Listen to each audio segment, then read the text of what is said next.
కదులుతోంది తుఫాను. ప్రస్తుతానికి 17 నుంచి 20 కిలోమీటర్ల వేగంతో కదులుతోంది. సాయంత్రం అయ్యేటప్పటికి ఇందాక నేను చెప్పినట్టుగా 50 నుంచి 60 కిలోమీటర్ల వేగంతో తీరాన్ని తాకుతుంది. ఆ తర్వాత 100 నుంచి 110 కిలోమీటర్ల వేగంతో ఈదురు గాలులు వీస్తాయి. చాలా అతి భయానక పరిస్థితి ఉంటుంది. ఇది మిమ్మల్ని భయపెట్టడానికి కాదు, ఆందోళనలో ప్యానిక్లో పెట్టడానికి కాదు, కానీ అలర్ట్గా ఉండమని చెప్పడానికే మేము చేసే ప్రయత్నం.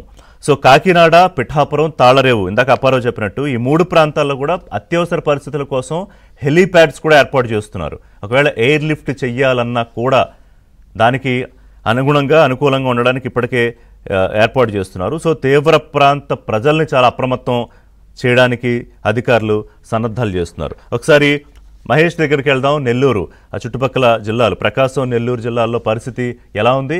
ఇప్పటికున్న వాతావరణ పరిస్థితి ఏంటి? అధికారుల అంచనా ఏంటి? ప్రజలు ఏం చేస్తున్నారు? బయట వాతావరణం ఎలా ఉంది అనేది మహేష్ అందిస్తారు. మహేష్, అలాగే నాయుడు కూడా జాయిన్ అయ్యారు విశాఖపట్నం నుంచి. మహేష్ మాట్లాడాక నాయుడుతో మాట్లాడదాం. Mahesh, over to you. ఋషి, మనకి ఇక్కడ ఉమ్మడి ప్రకాశం, ఉమ్మడి నెల్లూరులో విస్తారంగా వర్షాలు కురుస్తున్నాయి. రాత్రి నుంచి కూడా ఎడతెరిపి లేకుండా వర్షాలు పడుతున్నటువంటి పరిస్థితి. మరోవైపు తమిళనాడులో కూడా విస్తారంగా వర్షాలు కురుస్తున్నాయి.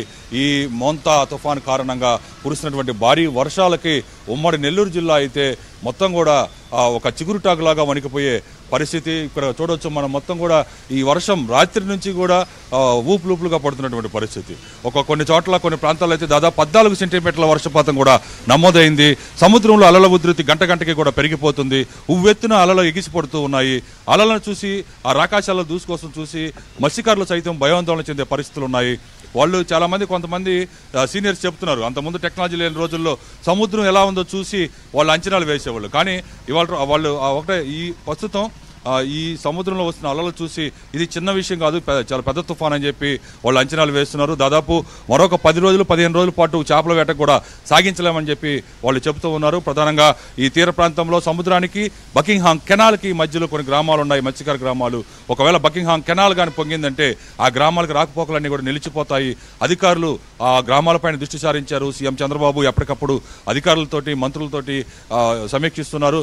మంత్రి నారాయణ, అలాగే మంత్రి ఆనం రామనాయుడు ఎప్పటికప్పుడు అధికారులతో సమీక్షిస్తున్నారు. యువరాజ్ ఐఏఎస్ అధికారిని ప్రత్యేక అధికారిగా ఇక్కడ నియమించడం జరిగింది. ఆయనతో పాటు కలెక్టర్ హిమాంశు శుక్లా అనుక్షణం కూడా ఫీల్డ్లోకి వెళ్ళి ఫీల్డ్లో ఎక్కడైతే ఇబ్బంది ఉందో ఆ ప్రాంతాలని పరిశీలిస్తున్న పరిస్థితి. మొత్తం మీద అయితే ఇప్పటివరకు అయితే కురుస్తున్నటువంటి వర్షాలతోటి నదులు పొంగి పొర్లుతున్నాయి. వాగులు, వంకలు, కాలువలు కూడా పొంగి పొర్లుతున్నాయి. చెరువులు దాదాపు 1300 ఉమ్మడి నెల్లూరు జిల్లాలో 1300 చెరువులు ఉన్నాయి. వీటిల్లో కొన్ని గొలుసు కట్టు చెరువులు, అంటే ఒక చెరువు కట్ట తెగితే ఆ నీళ్ళంతా కూడా వెళ్ళి ఇంకో చెరువు మీద పడుతుంది. అలా చెరువులన్నీ తెగిపోయి జాతీయ రహదారి తెగిపోయినటువంటి సందర్భాలు, రైలు కట్టలు తెగిపోయినటువంటి సందర్భాలు గతంలో అనేకం ఉన్నాయి. ఈ నేపథ్యంలో వాటిపైన ప్రత్యేక దృష్టి సారించారు.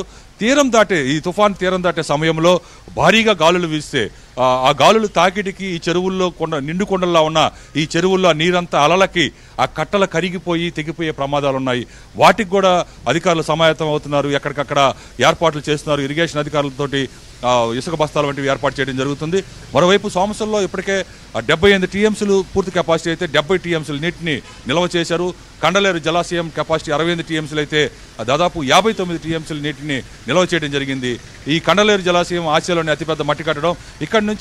ఇక్కడ కొద్దిగా ఒక ప్రమాద పరిస్థితిలో ఉంది ఈ కండలేరు జలాశయం. అంటే పై ఎత్తు నుంచి ఒకేసారి 10 టీఎంసీలు వాటర్ క్యాచ్మెంట్ ఏరియా నుంచి కానీ వస్తే చాలా ప్రమాదం ఉండే అవకాశం ఉందని చెప్పి అంచనా వేశారు.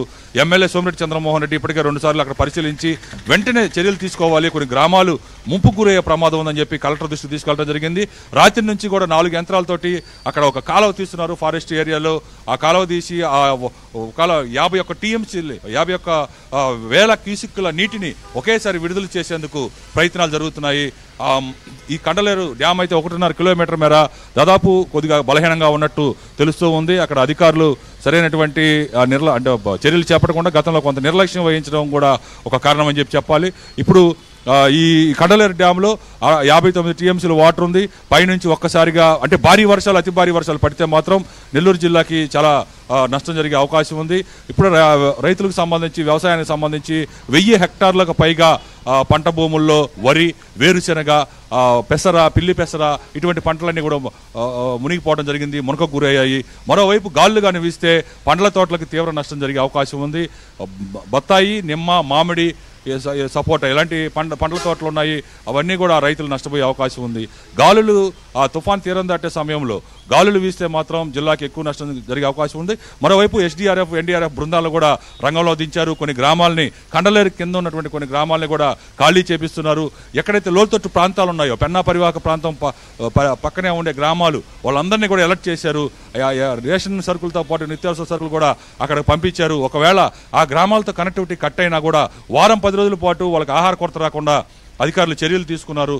మొత్తం మీద ఒకవైపు అధికారులు తీవ్ర తుఫాను జాగ్రత్తగా ఉండండి, ఇంట్లో నుంచి బయటికి రావద్దని చెప్పి హెచ్చరిస్తూనే ఉన్నారు. అయితే ప్రజలు కొంతమంది మాత్రం నిర్లక్ష్యంగా వ్యవహరిస్తున్నటువంటి పరిస్థితి. నిన్నటి రోజున మర్రిపాడు మండలం రామనాయుడుపల్లిలో 13 ఏళ్ల బాలుడు ఈతకెళ్లి ఇటువంటి సిచ్యువేషన్స్లో 13 ఏళ్ల బాలుడు ఈతకెళ్లి బై బ్యాడ్లకు మృతి చెందడం జరిగింది.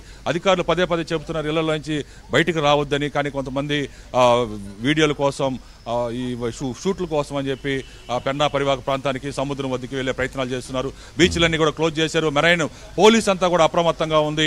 మొత్తం ఉమ్మడి నెల్లూరు జిల్లా తీర ప్రాంతం అంతా కూడా జల్లెడి పడుతున్నారు. ఎక్కడ ఎవరు మత్స్యకారులు కనిపించినా కూడా సముద్రం దగ్గరలోకి దరిదాపుల్లోకి కూడా రావద్దని చెప్పి హెచ్చరికలు జారీ చేస్తున్నారు. కొంతమంది యువకులు బీచ్లకు వచ్చే ప్రయత్నాలు చేస్తున్నా అడ్డుకున్నటువంటి పరిస్థితి బీచ్ల వద్ద. అలాగే ఎక్కడైతే కొన్ని గ్రామాలకు కూడా కనెక్టివిటీ తగ్గిపోయింది. వాగులు వంకలు పొంగి పొరలటం వల్ల ఆ ప్రాంతాల్లో రాకపోకలు నిలిచిపోయాయి. ఎక్కడైతే ఈ వాగులు పొంగి నీళ్లు పారుతున్నాయో చప్టాల మీద ఆ ప్రాంతాల్లో పోలీసు రెవెన్యూ సిబ్బందితో కాపలా కాయిస్తున్నారు. ఎవరు అటుగా వెళ్లకుండా మొత్తం కూడా అంటే జాగ్రత్తగా ఎలాంటి ప్రాణ నష్టం ఆస్తి నష్టం జరగకుండా అధికార యంత్రాంగం అంతా కూడా ప్రత్యేకమైనటువంటి చర్యలు చేపడుతున్నారు. దాదాపు 4 రోజుల ముందు నుంచే ఈ చర్యలు ప్రారంభమయ్యాయి. రాష్ట్ర ప్రభుత్వ ఆదేశాల మేరకు 4 రోజుల ముందు నుంచే ఆ గ్రామాలకు వెళ్ళటం, ఒకవేళ వాళ్ళకి ఏదైనా వైద్య సహాయం కావాల్సి ఉంటే అందించాలంటే ఎలా, ఇవన్నీ కూడా తుఫాన్ షెల్టర్లన్నీ కూడా మళ్ళీ మామూలుగా తీసుకొచ్చారు. వాటన్నిటిని బాగు చేసి అక్కడ ఈ తీర ప్రాంత గ్రామాల్లో ఉన్నటువంటి ఈ తుఫాన్ షెల్టర్లన్నీ కూడా మరమ్మతులు రెడీ చేయడం సిద్ధం చేశారు. పునరావాస కేంద్రాలు కూడా సిద్ధంగా ఉన్నాయి. అకస్మాత్తుగా వర్షాలు పడితే ఎక్కడైతే ప్రమాదంలో ఉన్నారో ప్రమాదంలో ఉన్నటువంటి ఆ గ్రామాల్లో ప్రజలను ఇమీడియట్గా షిఫ్ట్ చేసేదానికి అధికార యంత్రాంగం అంతా కూడా సిద్ధంగా ఉంది. విద్యా సంస్థలన్నింటికీ నిన్న ఇవాళ సెలవులు ప్రకటించడం జరిగింది. విద్యా సంస్థలు ప్రధానంగా స్కూళ్ళు, జూనియర్ కాలేజీలు, అంగన్వాడీ స్కూళ్ళు ఇవన్నీ కూడా సెలవు ప్రకటించడం జరిగింది. మరోవైపు ప్రభుత్వ యంత్రాంగానికి సెలవులు రద్దు చేశారు.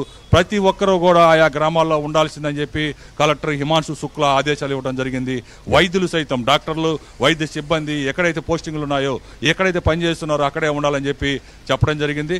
మరోవైపు ఈ కూటమి ప్రభుత్వ నేతలు టీడీపీ, బీజేపీ, జనసేన నేతలు కూడా వాళ్ళు కొన్ని ప్రాంతాలకు వెళ్ళి ఎక్కడైతే ప్రమాదాలు ఉన్నాయో ప్రమాదకరంగా ఉన్నాయో ఆ ప్రాంతాలకు వెళ్ళి ప్రజలను కూడా అప్రమత్తం చేస్తున్నారు. ఇళ్లలో నుంచి బయటికి రావద్దు.